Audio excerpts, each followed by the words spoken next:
Hello and welcome to the esteemed Knishka show. Today we are discussing the concept of social media. I can find out what someone is doing at the exact moment they're doing it, what they're eating, and just how horrible it was waiting for the McDonald's drive-thru employee to make it to the window, or where they are going and just how long it takes them to get there, without ever having to talk to them. However, I still struggle to find information that actually matters and is relevant to my life. Do I care that someone ate a burger last night? Nope. Can I find a tweet, Facebook, or Instagram post discussing the market capitalization and earnings per share of the McDonald's Corporation?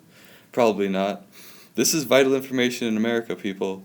Where is the line between public information and information that should remain private? Today, I bring in special guest star Evelyn Branchaw to discuss this very important question. Hi, Matt. Thank you very much for generously allowing me to appear on your show today. It has always been a dream of mine to meet you. As for today's topic, I have much to say regarding the issue of private versus public life. Just the other day, I saw something extremely disturbing and distasteful on my Facebook. And what was that? Here, I'll read it to you. Of course, I'll use discretion and not give any names. However, I will give genders and approximate ages in order to provide some context. This girl happens to be in 8th grade, and the post was an image of a woman's torso covered by a rather translucent shirt with bulging buttons struggling to maintain the woman's bust held beneath them. The caption on the photo was, "Big boob problems. Ugh." And the caption added by the girl was, "True, Riley and Sophia know." Personally, I could care less about the size of a couple of 8th graders' breasts, and I really see no need in posting something as personal and titillating as that. I see what you did there. Very clever. Thank you. But I know what you mean by that. 8th grade boys can be distracted by seeing anything below a girl's clavicle, especially 2 hunks of fat. Excuse me for being blunt, but is in no way untrue. Exactly. I just don't understand why the majority of people in today's society feel the need to share every detail of their lives through social media. Which reminds me, have you seen The Truman Show? Why yes I have. I saw it during my 12th year of med school. What a wonderfully relevant and insightful example. Truman was a man who lived the first half of his life under constant surveillance. He was the star of a TV show, but he was the only one who didn't know that. His friends, family, and neighbors were all actors pretending to live normal lives within their fake town. Truman, on the other hand, believed that everything was real. His private life became public to the entire world, and he had no idea whatsoever. There was one line at the end of the film that really got to me.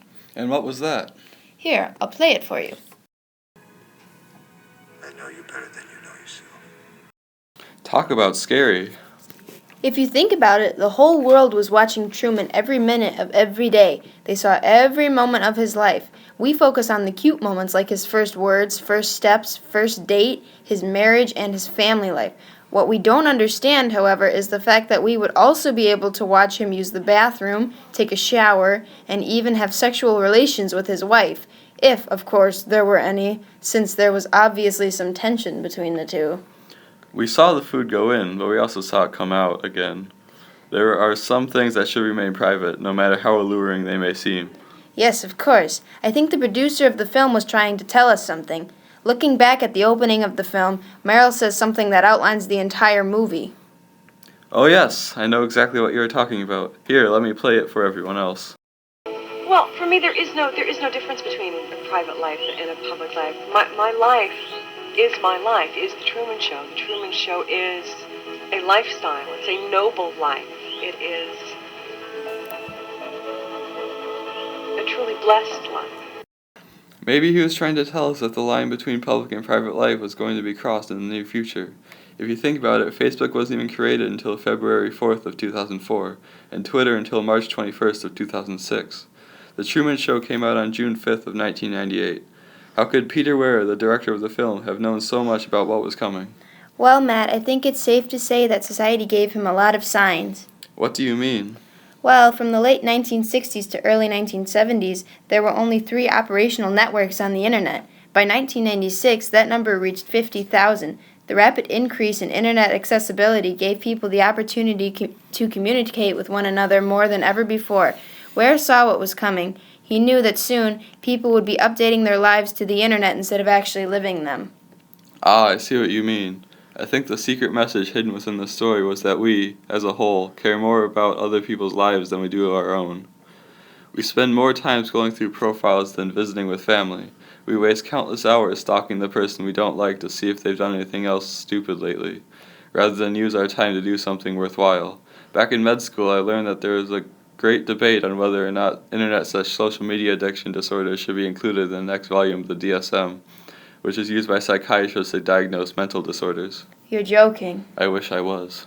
I remember the days when the biggest thing we had to worry about was keeping our children away from drugs, sex, and alcohol. I never would have thought that there might actually be a disorder connected to the internet usage. But now that I think about it, The Truman Show wasn't about the internet. It was broadcast on television.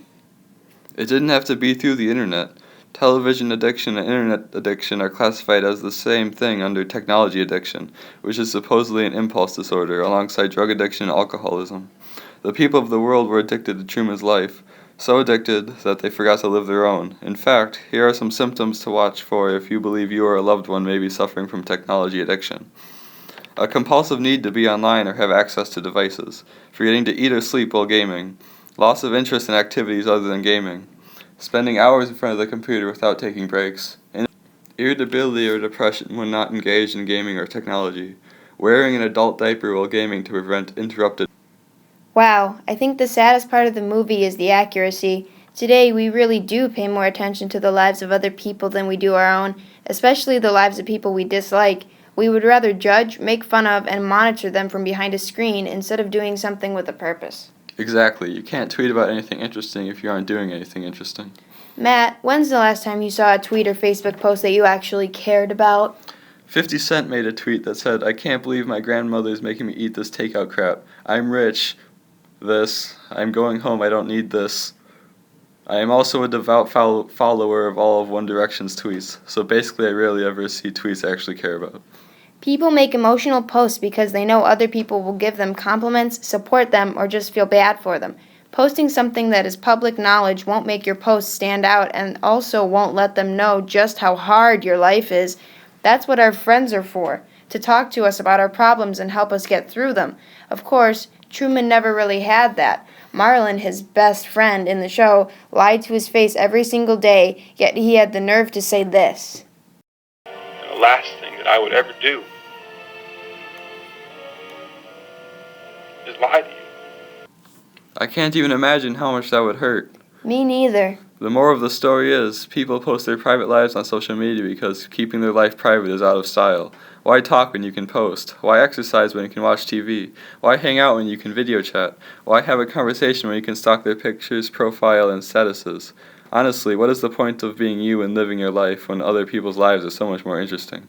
Of course, that's how society sees human life nowadays. Oh wow, it looks like we are out of time. Thank you so much for having me on the show tonight, Dr. Knishka. It was a wonderful experience. No, thank you for joining me, and thank you all for tuning into the Dr. Knishka Show. I will see you all next week on Monday at 9 p.m., and remember, I am a doctor. Stay classy.